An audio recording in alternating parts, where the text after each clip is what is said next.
Okay. I think we're good now. All righty. Sorry. Glad we didn't strike out. We had 2 strikes. Okay. Awesome. Okay, so welcome everybody to the Sassquad Trail Running RunVenture Zoom series. We are here tonight with Ryan Thorpe and Steve Lang.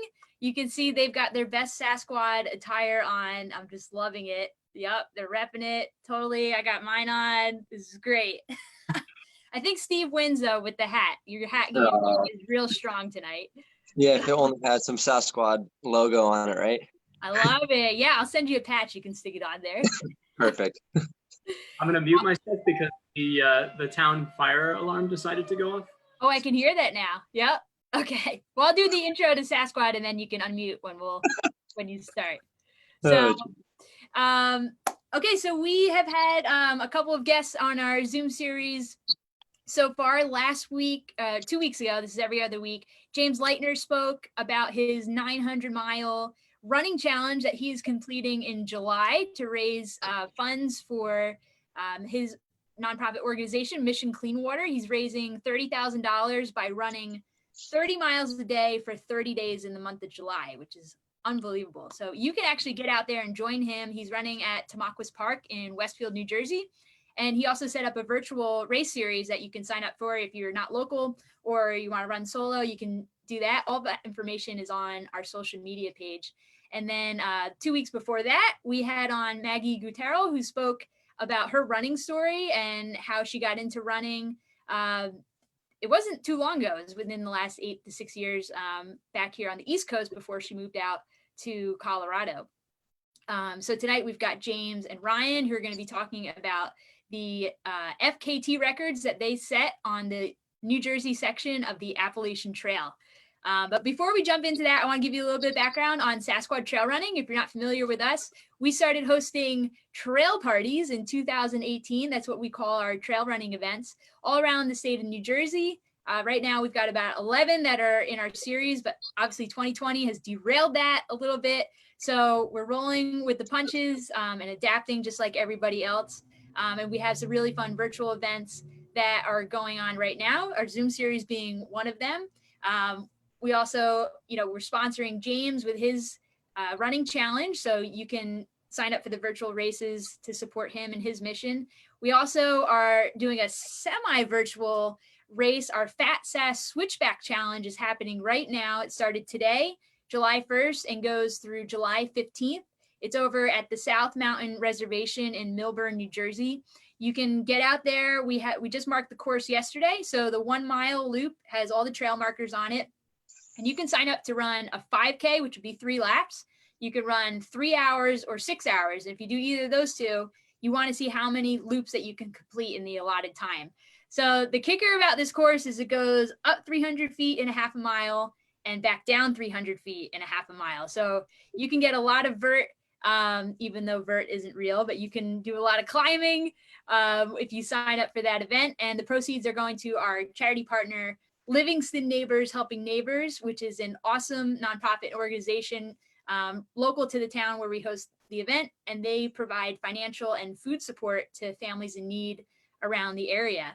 July is actually turning out to be a big month for us. So we had those 2 events going on, and then also on July 14th, we've partnered this year with the local group called Give Butter, and they host this really fun 10-day event. It's called 10 Days of 10Ks. This has been going on for several years, and basically there's different organizations that get involved and they'll host a 10K. So traditionally before the pandemic, what would happen is you'd set the course up each different day, be at a different location. And then I think it's at like 5 or 6 a.m. you would go and meet and run the course. So this year they're adapting it just like we are. The different organizations are still hosting those events over the 10 days. So we're doing it on July 14th. So we're going out and we're marking our 5K loop. That's also at the South Mountain Reservation. It's going to be marked all day. So you can get out there anytime on July 14th. And you can do as many as you want, really. I mean, you could go out there all day if you want to. But you can run, you can hike, do whatever you want. And then you can, again, find the link for that information on making a donation to Give Butter on our social media pages. And let's see. Lastly, we had our virtual plogging and trail cleanup weekend was last weekend. It was super fun. We had a lot of people get involved. If you've been on the trails, which I know you have been, you've noticed, no doubt, that they have been very heavily trafficked and a lot of the trails have been trashed. So you've probably noticed a lot of garbage on the trails. And so we decided we wanted to do something about it. So we posted this virtual event. Runners got out all around. It wasn't just in New Jersey, it's also in Pennsylvania. I got out and collected trash, which was pretty awesome. So without further ado, we now have Steve and Ryan, who are going to take over. They're going to tag team this talk. They're going to chat for about 20 to 30 minutes. And then we're going to do a couple of rapid fire questions. And then we're going to open it up to Q&A through our Facebook Live page. So if you're watching this on Facebook Live and you want to ask a question, just drop it in the comments. And then when they get to the end of their chat, I'm going to read those for them to answer. Okay, you guys all ready? Oh, yeah. All right, take it away. I just want to say before we start, thanks for hosting this. I think this whole Zoom series is a really cool idea. And just in general, I appreciate what you're doing for the New Jersey running community. Awesome, you're very welcome. It's pretty clear that you're putting a lot of work into building a community, and I think it's really paying off. Thank you, Ryan. I appreciate it. Second that. Thank you, Steve. Yeah, thank you for the shirt also. Super awesome stuff that she's got. You're welcome. Wear it with pride. Yes. So I guess, Ryan, if you want to just talk about our running background for now to start it off, that's something. Sure. Yeah, sorry. He says as I start to go first. Yes. So I don't have one of those like crazy inspiring running stories. I played ultimate frisbee in college, and the way that ultimate tournaments work is you play something like 5 games in a row on Saturday, and then you wake up on Sunday and you feel terrible, and you have to play another 3 or 4 games depending on how well you do. So I think there are a lot of, and there's usually like a party on Saturday night, so everyone is like just completely destroyed on Sunday. So I think I just realized that I liked the idea of running on really tired legs, and I seemed to do better the longer tournaments went on and the more horrible the conditions were. So I guess ultra running became like a pretty good next step in my athletic career. Nice. So yeah, it was like, I guess I was 25 the first time I ever really started running and like tracking my mileage and running races and stuff like that. And kind of the usual thing started with 5Ks, then 10Ks. And then I was like, well, I guess I might as well do a marathon, and then snowballed into 50 miles, 100 miles. Yep. I know that. So is that it, Ryan, for you, I guess? I mean, chime in more if you feel like you forgot something. So I'll let you know. Okay. So I've always been like the track kid since 3rd, 4th, 5th grade, running my whole life. Played soccer my whole life. I didn't run in college, but I played soccer, and I always had a passion for both. And I think after college is when I decided, okay, I need to pick one to be better at. And I just fell in love with really just the running community and just the way it made you feel and the way it made you push yourself and learning from all the mistakes that you make. I was totally a road runner for a number of years after college, doing, same thing, 5K, 10K, half marathon, did Disney marathon in 2016. And New York, I did also in 2016, which went horribly wrong because I bonked. But great environment, once again, great energy, like just keeps you wanting to come back for more. And then actually Zach Price, shout out to him. He's the one who had the record.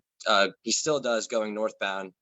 He's the one who kind of got me into this whole crazy trail running thing. And 50K turned into 50 milers, and now doing 72, and I'll do 100 eventually. I know it'll happen. It just hasn't called to me quite yet. So full on crazy. Yeah, totally have the running bug, and it's still here. Yeah, so Zach was the guy who originally set the FKT on the New Jersey section of the Appalachian Trail.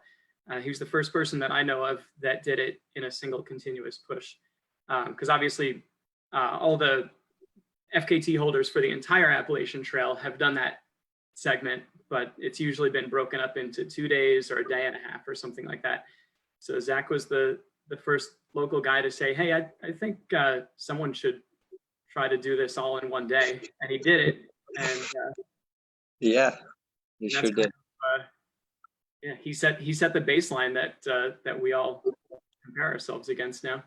Yeah, he definitely did the harder direction also, ending with just such a worse climbing and like stairway at the end and more technical at the finish. So I think going southbound was just, in my mind, I knew it was going to be easier because of the finish was not flat, but I knew the terrain, and it was just much better descent to the finish. So plus road.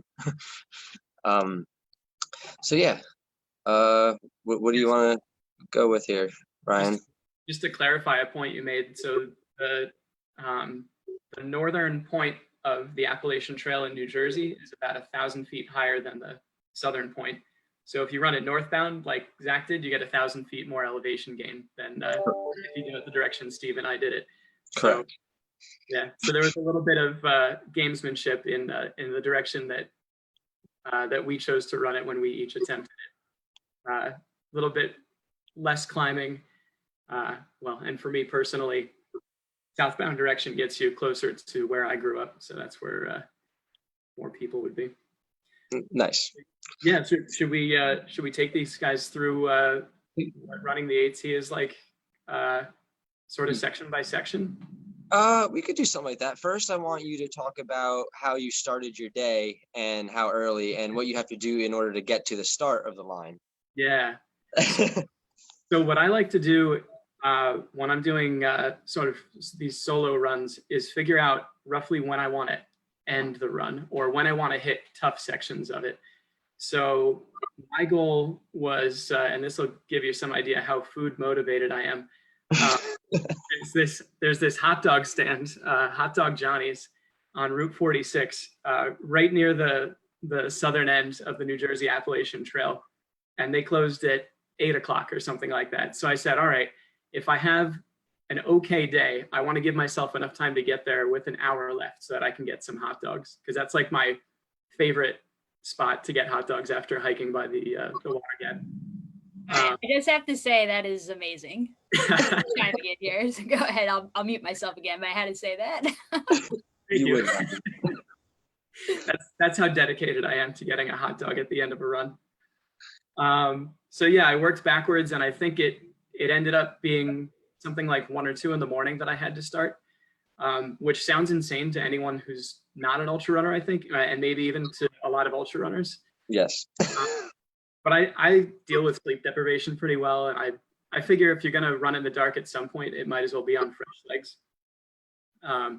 So my wife and I went to bed at 8 p.m. the night before this. We woke up at 11 p.m. And you know how sometimes you wake up before a race and you're like, it's completely dark out. It's basically the middle of the night. And you're like, man, it's so early in the morning that it's actually late the night before. But we woke up so early that it wasn't even late at night, if that makes any sense. Yeah, it does. Like we woke up before we would have gone to bed on a normal Friday night. That's how stupid it was. Anyway, so we woke up at 11 or something like that, got to the trailhead at 1, I think. And then there's a very steep mile hike up to the northern boundary between New York and New Jersey. And yeah, so started my day at 1 or 2 o'clock in the morning, got all the nighttime running out of the way early. I think Steve had a very different approach to how to get to the starting line. I did.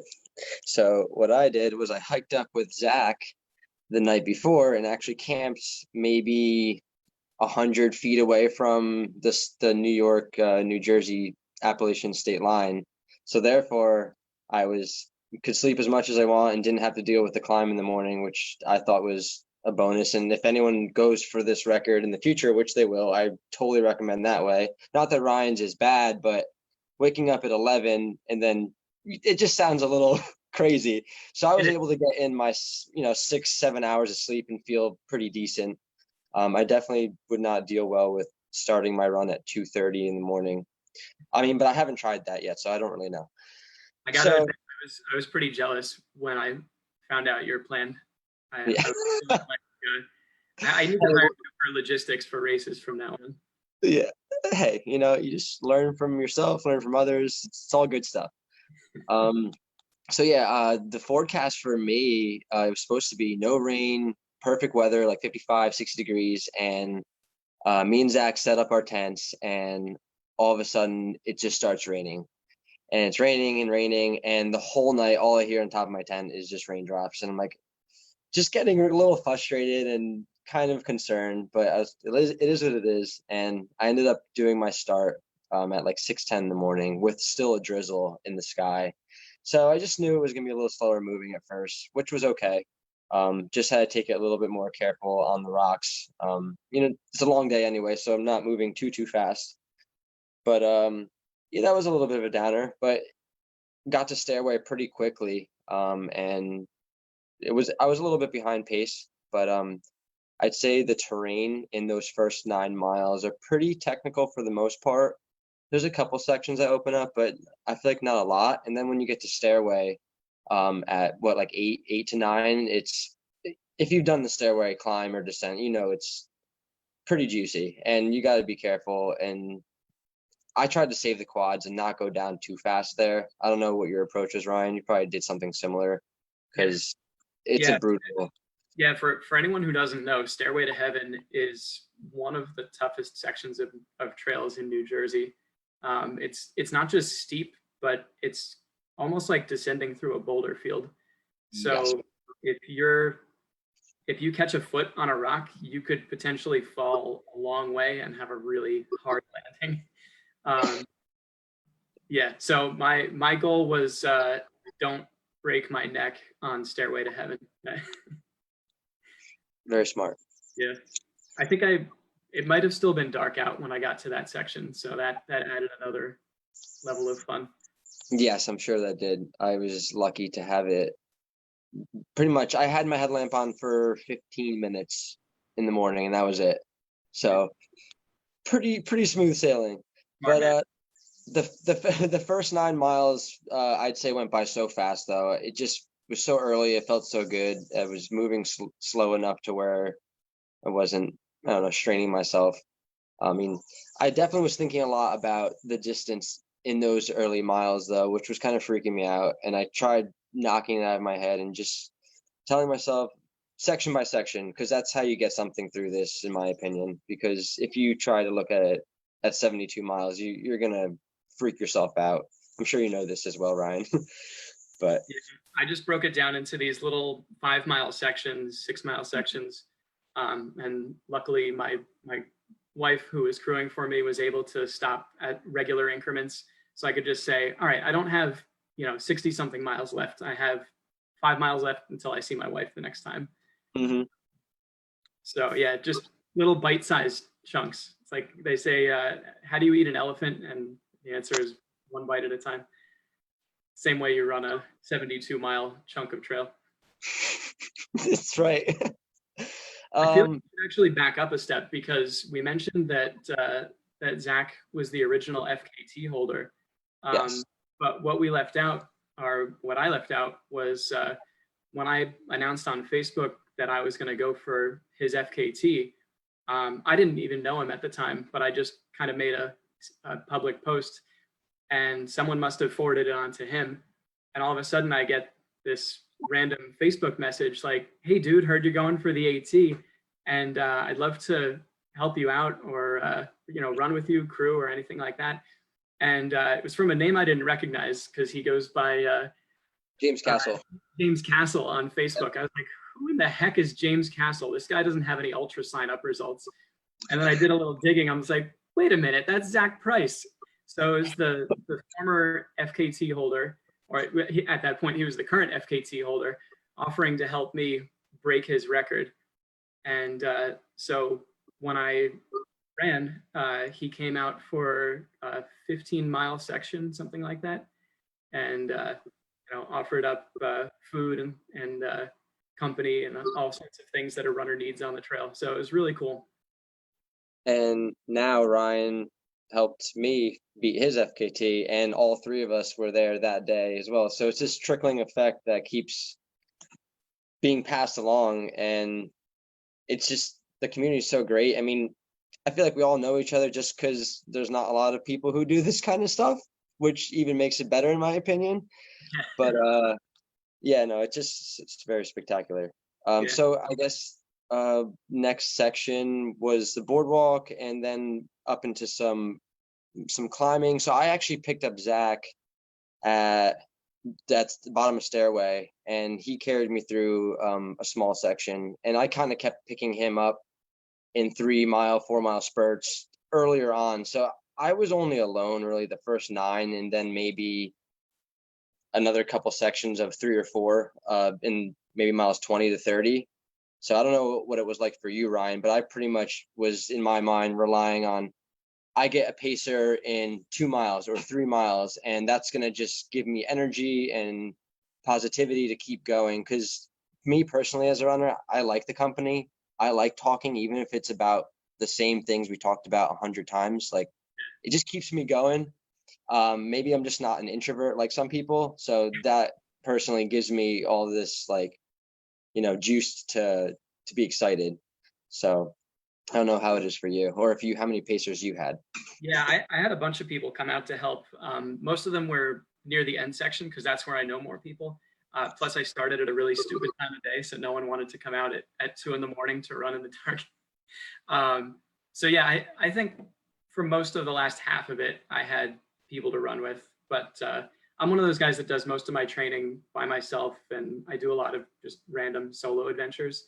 So I kind of like the solo aspect of it up to a certain point. And then, after many hours of running through the mountains alone, it is nice to have someone to talk to and someone to tell you whether your hallucinations are real or, but yeah, just to go back to that boardwalk section. So it was still dark for me when I got there too.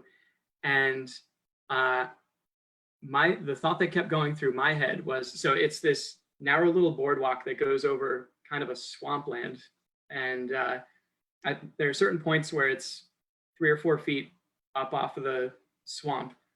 And what I kept thinking was, if I come around a corner and there's a black bear standing in the middle of this boardwalk, which one of us is going to jump off? Because I really don't want to get my feet wet, but I also don't want to get mauled to death. So I don't know. These are the things that go through your mind when it's dark out and you're running alone. That's where I was at that point. I'm very glad I wasn't. I had Zach to chat with, and the sun was shining. Sorry to rub it in, but I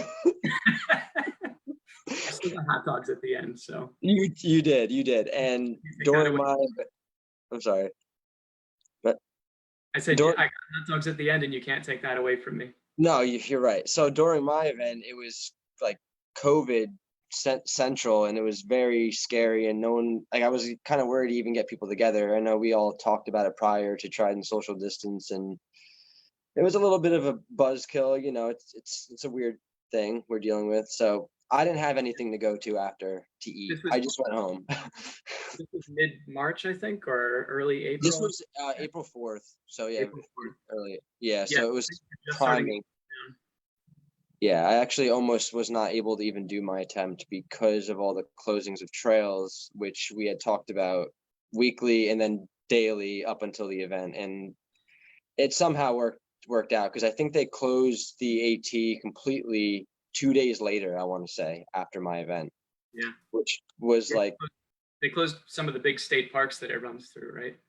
Yes. So I guess technically, I don't know if I was supposed to run through the boardwalk section. No, they weren't closed before you ran. I think right after, like a day or two after, they started closing the parks. But I think everything was open while you were there.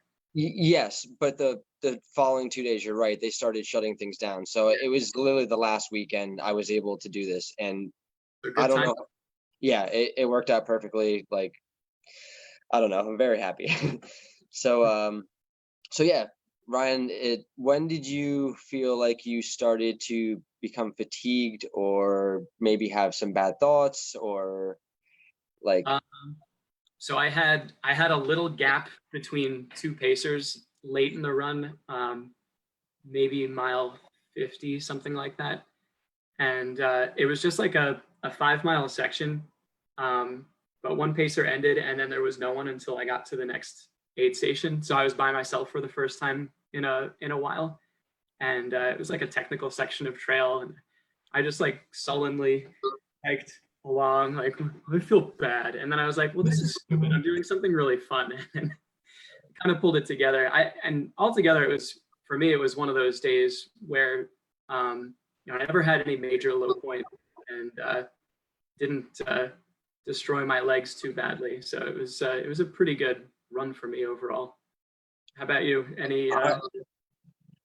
So the only thing I think that I dealt with that maybe discomforted me was just eating so much food and then running right away, and then having this weird stomach sloshy feeling. So maybe after the 8 stops, like in the earlier on, for some reason, I think mile 22, 23, just after I had gotten some fuel, it was starting to get hot and a little humid for a section of the day. I did feel uneasy, and like for the first time all day was like doubtful or concerned, and it quickly went away, and the rest of the day pretty much went smooth. I was in pain like you should be, but it never got much worse to the point where I was like, not able to finish. So basically, once I hit the 30-mile mark, I picked up Jeremy Scheid, who you met, at High Point, and I knew I had pacers the rest of the day. So from 30 to finish, I had a friend, and I knew that was going to get me through. And I was like, I'm not going to quit because I have someone running with me, and I don't want to disappoint them more so. So I feel like that's something good that I use a pacer as, like, keep me going because I don't want to disappoint them, as weird as that sounds, but anything you can tell yourself to keep trucking. Yeah. So Can we go back a second to yeah. the way that you fuel for your runs? Because I was in awe of the amount of food that you're able to eat at an aid station stop. Can we talk about what a typical fuel stop looked like for you? So my plan for the day was peanut butter and jellies, because they always just satisfy me and give me good fuel. I had potatoes with salt, like I had actual baked potatoes the night before, and I would just little pieces, and I would dip them into a little Tupperware of salt, and that would just give me this great natural energy to keep going. And Zach would, before leaving aid stations, always be like, here's 3 Oreos, eat these now, or if you don't eat them, bring them with you. Like, he would always be like chips or just, I don't even, like candy, like everything that I could consume. And I had electrolyte drinks like Noon Tab, and there's this new one I like using called Drip Drop. It's like an electrolyte supplement, not too heavy on the stomach. So bananas, oranges. Basically, I just try to eat as much as I could in that 1-2 minute window, knowing it would give me energy in 2 miles, a mile, and that was the way to get it done. I mean, I didn't love doing it, but it needed to be done to keep going. You're burning so many calories; it's just insane. And yeah, Coca-Cola, the best thing ever.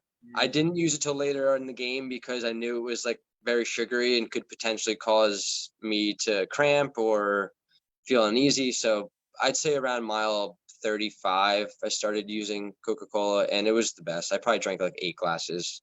Like, my teeth were hurting so bad by the end of the day. Like, yeah. So that's my go-to also. Just like a Dixie cup of Coca-Cola is like rocket fuel late in a race. It's just easy, drinkable calories, because eating later on is so hard to just do. You don't want to eat. I'm not sure how you felt later on, or how many gels did you have? Because I think I had like 3. It was mostly hard foods that I was consuming. I would say 90% of my calories when I did it were Tailwind. And I've gotten away from Tailwind a little bit since then.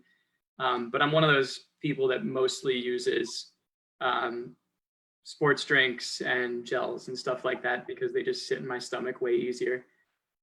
If I'm doing something with a lot of hiking, then I can usually eat more real food, but a lot of the AT is pretty runnable. So there's a lot of sloshing going on whenever I tried to eat more than a couple of gels. Gotcha. Key though, New Jersey AT is runnable because a lot of other sections are not. New Jersey is actually probably one of the easiest sections of the AT, I want to say. Like there's runnable sections and it gets technical, but there's stretches you can roll like pretty fast. I was hitting 8-minute pace on sections of the flat and it didn't feel horrible. So that was key. Yeah, if the New Hampshire Appalachian Trail, it would be a slightly different story. Yes, and New York, as Zach, if you ask Zach, he tried doing New York and there's barely any runnable sections, so it's huge difference. So fueling we talked about. What else? Where do you want to go to from here? I don't know. So let's see. So I feel like from High Point onward, the whole trail is much more technical than it was for the first 30 miles, because then you're up on the Kittatinny Ridge and you stay on that until you get down to the Delaware River, and then from there it's just a mile or two of pavement. How did you deal with so you kind of go from doing a lot of running early on to then doing this long meandering hike up High Point and then having much more technical stuff?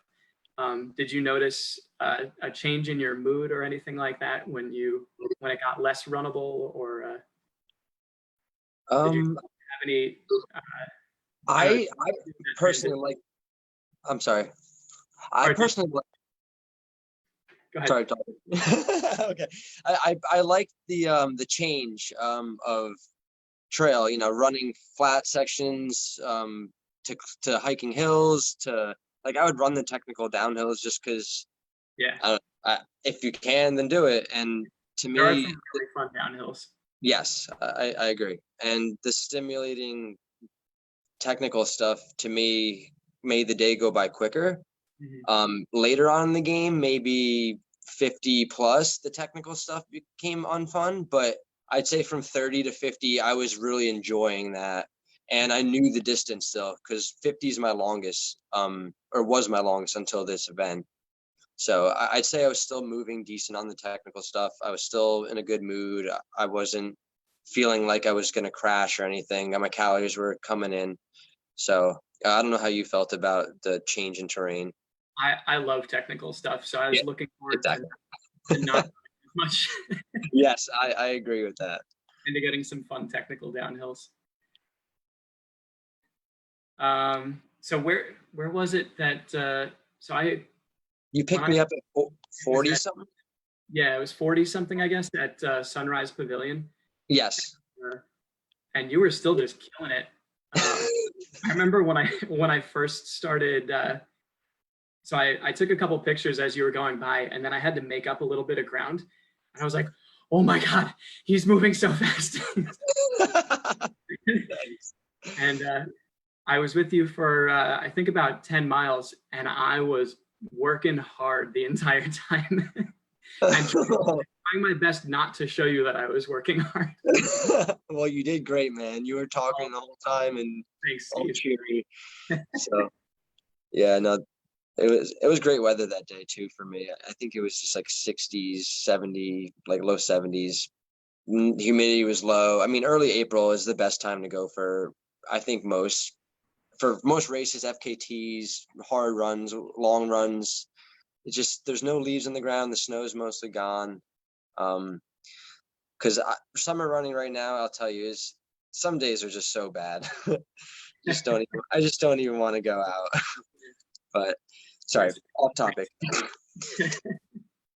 So, when did you have any potential falls or moments where you almost fell? Or I'm always good for a couple little trips and falls. I don't think there was anything, no, I didn't draw any blood, but I do remember I tripped once while Zach was pacing me, and he was like, dude, if you could just keep yourself in one piece until the end of my section, because I don't want people thinking that I tripped you to keep you from getting the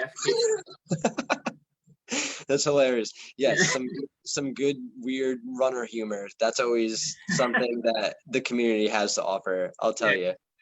And he's like, you can go and hurt yourself later. Just wait until I'm gone.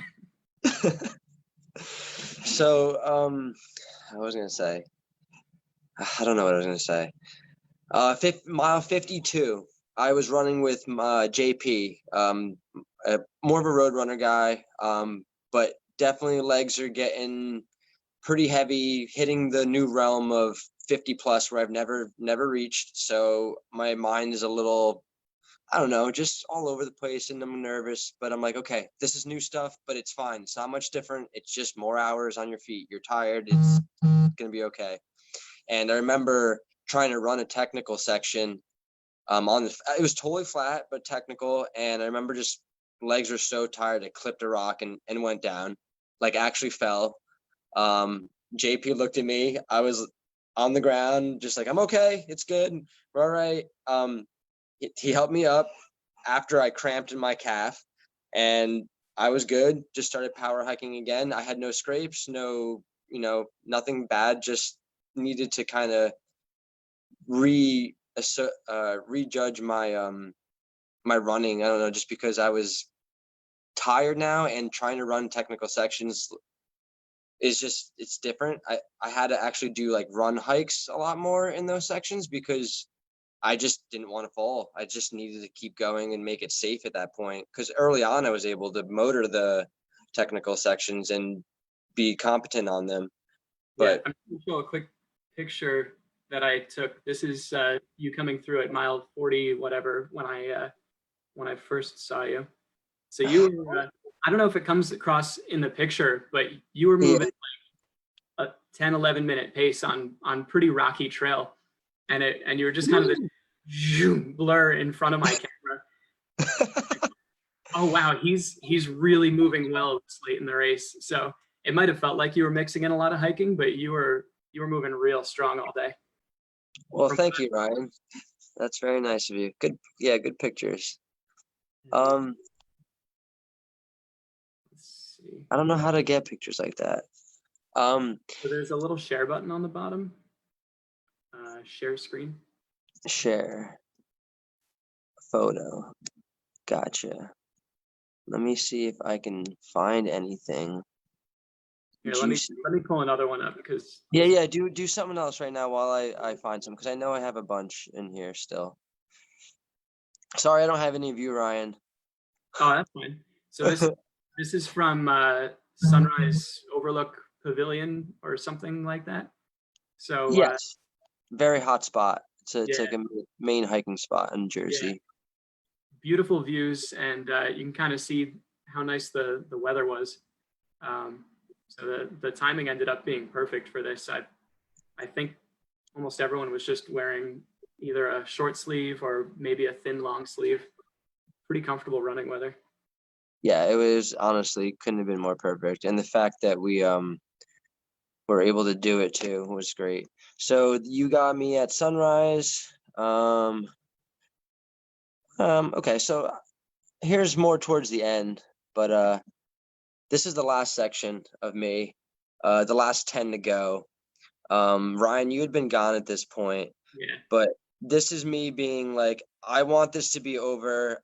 I'm not having fun anymore, but I still feel okay. Let's do this.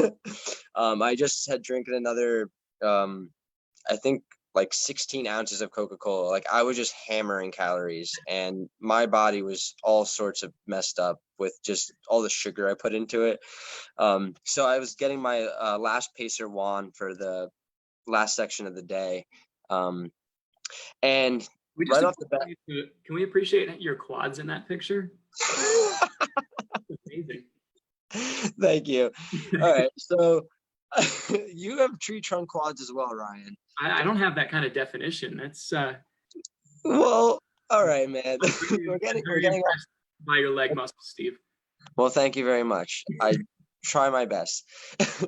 So right here, I'm leaving, and at this point in the game, I wasn't super talky and sociable, and just trying to hang out. Really, I was kind of mumbling to myself and this is when a couple of swear words came out and just wanted it to be done. And of course, Juan, my pacer, is talking my ear off with stories and things he's excited about. And I'm like, hey, Juan, like, these are really cool, but I'm just really not, I just don't want to talk right now. I'm really sorry. I just need to focus. So I kind of got grumpy towards the end. And I don't think he took offense to it, but oh wait, what'd I do? Your version of grumpy is way nicer than my version. I lost the screen. I always try to keep it together, but my poor wife has had to deal with a lot of grumpy Ryan moments over the years. Yeah, I mean, by grumpy, I mean not trying to be sociable and just a little bit of swearing, not at anyone, just at myself. Just the right amount. Just the right amount, yeah. So how do I get this picture off? Do I just hit stop sharing? Let me see. I just want to go back to the screen with you guys. So. Yeah, I think if you click stop sharing the screen, it should go back. Okay. There you go. You got it. Sorry. You got I thought I did before and it didn't work. Okay. So anyway, that was me barreling out at the end and wanting to be done. Hardest section for me, I'd say, was around Sunfish Pond. Yeah. And Sunfish Pond is rough. It's so good when you're starting from Dunfield on the opposite side because it's just cool and you're fresh. But at mile 65, super technical terrain, just unforgiving. You have to pick your feet up so high. And at that point, I was like crawling over the rocks and just whining. And I don't know if you felt the same way. It was really bad. I actually got the only rain shower of the day just before I started going through Sunfish Pond. So the rocks were just a little bit slick. So I was doing a whole lot of walking in that section. And I had my buddy, Ryan Spulger, who's a Pennsylvania runner. He had come out to pace me and he went just ahead of me. And sometimes it's nice to have your pacer like 10 steps ahead, and then you can kind of see where their foot placements are going. And then you don't have to think about your own as much. So that's what he was doing for me. And that kind of pulled me through that section, thankfully. I disagree with that, Ryan. Oh, yeah? Not in a bad way. I like being able to see ahead of me as much as I can. So if someone's in front of me, I technically can't see ahead of them because they're blocking that view. Yeah. I don't like to be right behind someone, but he was enough where it was okay. Yeah, where I could see the next couple of footsteps that I was going to do, but he could kind of pick the route through that boulder field at Sunfish Pond. Gotcha. Yeah, I definitely was pretty cranky at that point, and descending the AT there towards the parking lot. How were you feeling? And were you running at that point? I was running it. I ran all the descents that day. I was feeling pretty good. I had the FKT in the bag at that point, and the goal of the descent was, again, don't wipe out and ruin everything with like 3 miles left. So I took that descent pretty easy and just kind of soaked it in. I totally agree. So on the descent there, if it was runnable, I'd open up and run as fast as I could without hurting myself. And then there was sections of rock just going across the trail where I would actually stop running, hike 2 steps, and then start running again. And I would do that several times on the descent, just because, as you said, I know the FKT's in the bag and just make it down safe, but still move. I wanted to like finish it. I was totally sick of it at that point.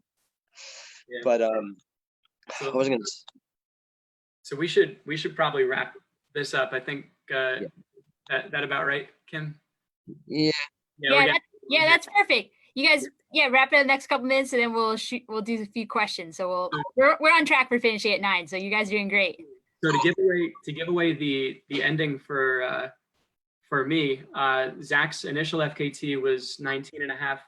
I was able to take that down to 15.5. And then Steve, what did you run? I ran 13:30. Yeah, he took almost exactly 2 hours off my time.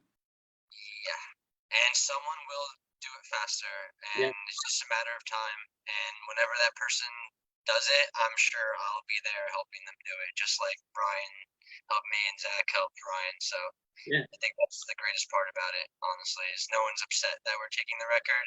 It's just the community wants to see you do well, and we're not mad or jealous. We're just here to support you. And that's the best part about being in the community, and that's why I've just been so drawn to it. So I think everyone could agree with that. What Zach said to me after I took his FKT was, I'm so glad that someone else decided to go for it, because he felt like he was the only one who kind of cared about it until someone else went for it.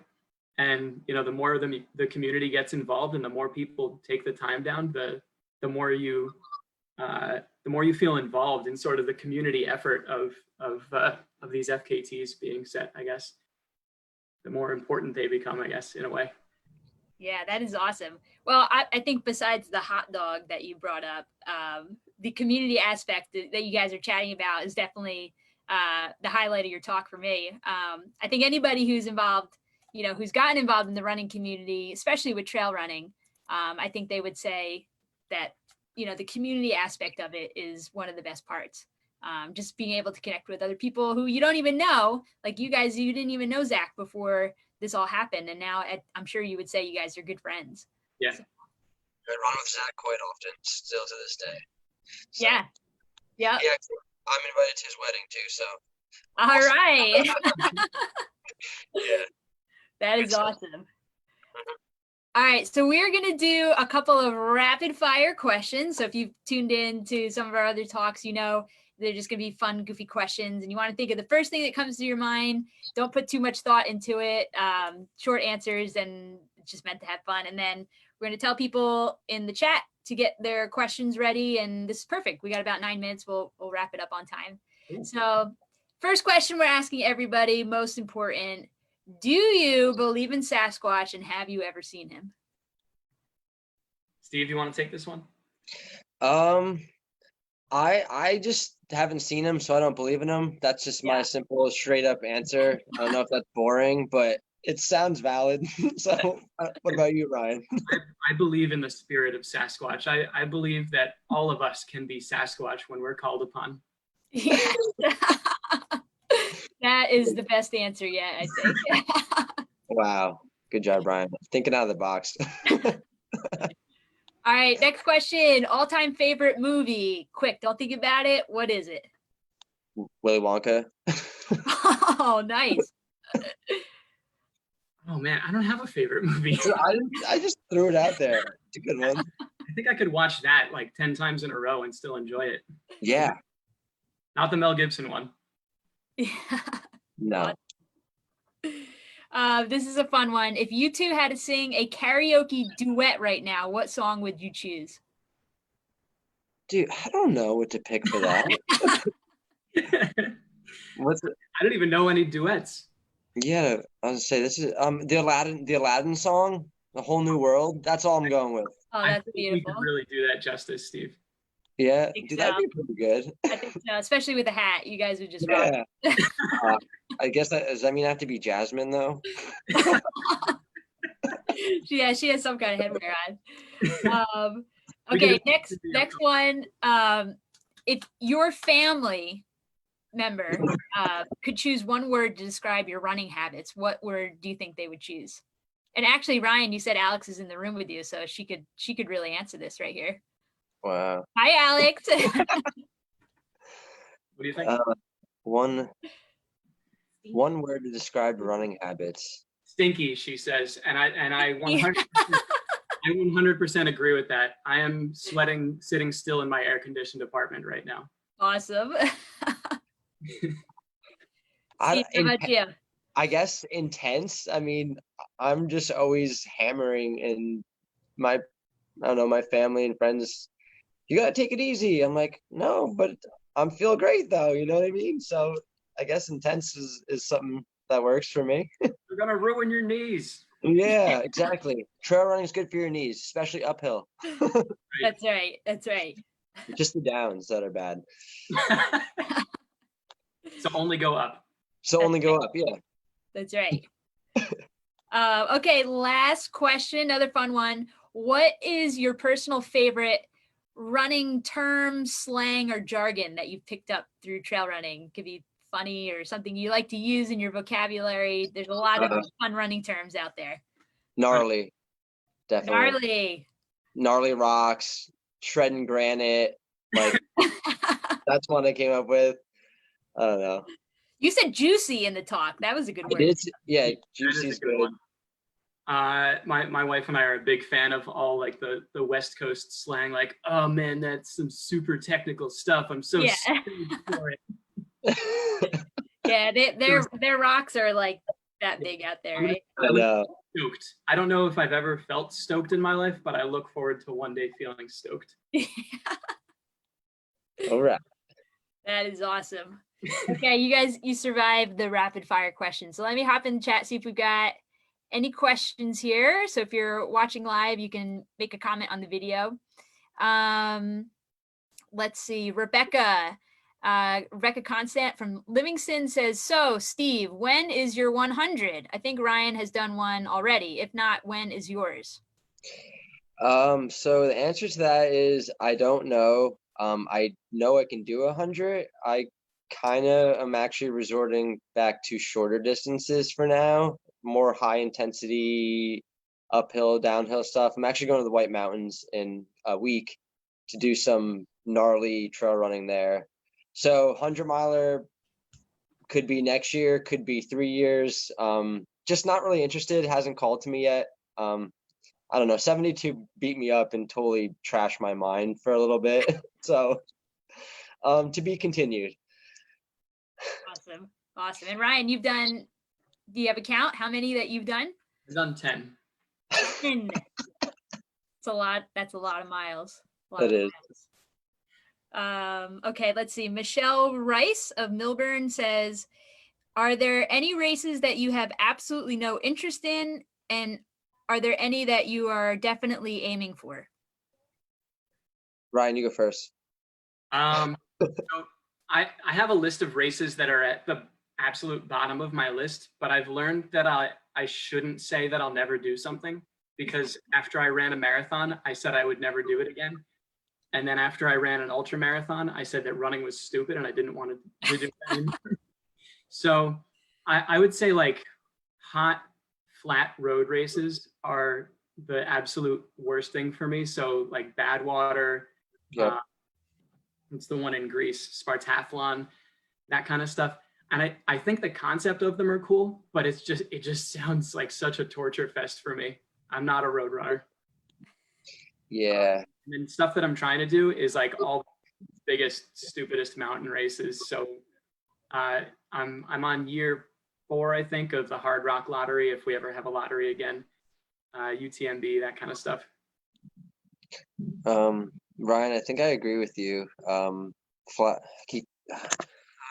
think the flat, hot ones, just so bad, not fun, not technical terrain.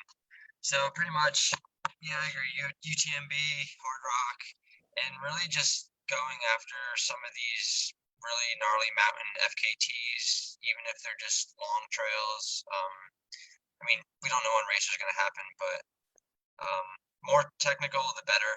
Just more stimulating. Miles go by quicker. I think you can agree, Ryan, with that. I don't know if the miles go by quicker, but mentally quicker. Because I've had some pretty slow mountain miles. That's true. No, but I get what you're saying. I find I get a lot more enjoyment out of running through the mountains than on the roads. Yeah. Awesome. Or just front trail.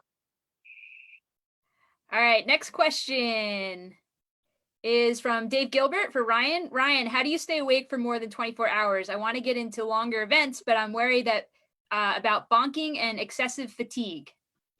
Hi, Dave. So we know each other.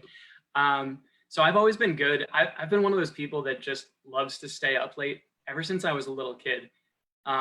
So running through the night always just kind of came naturally to me. I have done races that were long enough where I ran through a second night, and that's when things start to get pretty weird. So there are a couple little tips and tricks. I would say make sure that your headlamp is really bright. You don't want to be running in total darkness. Give your eyes something to look at. Hit that caffeine if you can. I know not everyone likes to take caffeine, but if you can get a little Coca-Cola in your system at an aid station, or even a coffee in the middle of the night, sometimes that'll perk you up. I don't know, sing songs, swear, whatever, whatever you can do to keep your mind occupied. Sounds like being creative is the way to go. Yeah. Totally. Awesome. Okay, next one. I'm gonna really butcher people's names, but I think this is Kurt Bashford. Desire for any other AT sections? Question mark. New York section sounds really appetizing and hard. Maybe going for Connecticut or something like that. But that's pretty much it. I kind of want to go for more of the Adirondacks and White Mountain efforts. I feel like just because the terrain's more technical up there, and just you get above the tree line, and it's another world. I'm not to bash the AT in any way. I love the AT, but it's kind of where my focus is now. I don't know about you, Ryan, but the one section I want to check out at some point is the Scar Traverse. I forget what that stands for. South Carolina, something challenge. I don't know, but it goes through Great Smoky Mountain National Park, and it hits a bunch of 6,000-foot peaks. I think it's also about 70 miles long, but with 17,000 feet of climbing, something like that. So, but that's, I think John Kelly holds that FKT, so I will not be going for an FKT if I ever attempt that. Yeah, John Kelly is very legit. He finished Barkley, so. Awesome. Sarah Thorpe, what is your dream trail to run that you haven't run on yet? I'm assuming Sarah's related to you, Ryan? That's my little sister. Oh, hi, Sarah. Hi, Sarah. Thanks for joining. Dream trail. I don't know. I'd love to go to the Alps. I've only ever seen it in videos, and it looks amazing out there. Or Norway. I want to run with Killian somewhere, I guess is what Yeah. That's cool. How about you, Steve? Well, I think the John Muir Trail has been something I've always wanted to go and do. Me and a couple of my buddies were talking about it last year, and yeah, just getting to some high peaks, like even like Denali or just some of the 14ers out in Colorado, California. Kind of just want to get as close to the sky as possible. So no specific trail, but just want to go for some high summits. Nope. Turn out the lights. Yep, sorry, it keeps happening. But yeah, that's pretty much it. I'd say definitely getting to Europe would be really cool. I just, who knows right now with the world. Yeah. But so. All right, we have one more very funny question, so I'm going to save that to end on. I'm personally going to ask a question to you guys. So, you're both are familiar with Sasquatch trail running. We love to make trail running accessible to new runners and people who are trying the trails for the first time. So I know there's people on this video who are watching, and maybe they're just starting their trail running journey. What would you say, like if you could give them one bit of advice for trail running, what would you say to a new trail runner just getting into the trail running world? I would say if you can hike and you can start running a little bit on the flat sections and the downhills, you are well on your way to being a trail runner, because I've done races where I've hiked more than 50% of the time, and I've placed well in some of those races. So you don't think that you have to be like some rock star who can run every single step. Just start by hiking and work your way up from there. Yeah, I was gonna say the same thing. I mean, go out there and try and go by feel. Just do it. Don't be killing yourself. You want it to be enjoyable. And when you can run and it feels good, then run. And if you feel like you're working too hard, just ease into a hike and enjoy the scenery, and just keep moving is really it. That's all you gotta do as an ultra runner, is keep moving and just start experimenting with calories, like just some gels and maybe granola bars you like, or I don't know. It's pretty easy process, honestly. You just keep doing it more and more and you'll get better, It's consistency is key. So. Yeah, don't overthink it. Just kind of go for it and see what works for you, see what you like. Yeah. Totally. That's awesome. Yeah. Everybody, I'm glad you guys shared a little bit of how you started running. So if you're listening to this video and you see like, wow, these guys just ran, they did 70 miles and how can I ever run that far? Everybody starts from somewhere. So if you're a new trail runner and you're listening to this and you're like, I want to go do 100 miles, that's awesome. And we love to have you a part of our Sasquatch trail running community. So, all right, let's end on this question. It's pretty funny. Again, I'm going to butcher your name. I know who you are, but I can't pronounce your name, I think. Devang, or is it Devang? No, Devang. Devang. Oh, Devang. Please go back and forth in my head when I say it. Okay, Devang, question. How does one get their quads to be strong and sexy like yours? What is the secret? I'm asking for a friend. He's asking for a friend. Well, I don't know. I think you just got to go uphill as much as possible. If that means taking off of work or, ditching your friends or family to do so, then that's it. It's important. Sacrifice everything to build those quads. It is kind of a selfish sport in a sense, I guess. If you want to get good, you have to put in lots of hours, but sometimes maybe just take friends hiking with you and that's still training. So, I think that was a good one to end on. And then Dave Gilbert just commented and said that friend is me. So there you go. Good. I know Dave too. He's a ball.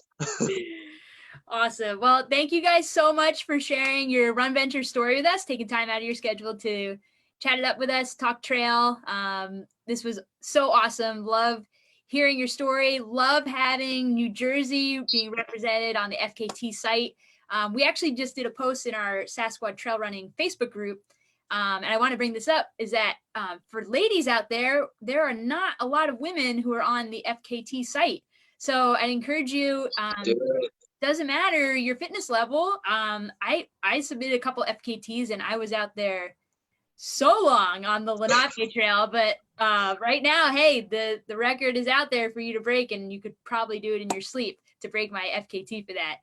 But ladies, get out there, represent us well. We love having, members of our community doing amazing things, and then share your story with us. Post it on our Facebook group so we can celebrate with you and just be happy, with your accomplishments. So again, thank you, Ryan and Steve. This is so awesome. We appreciate you coming on, and that's about it.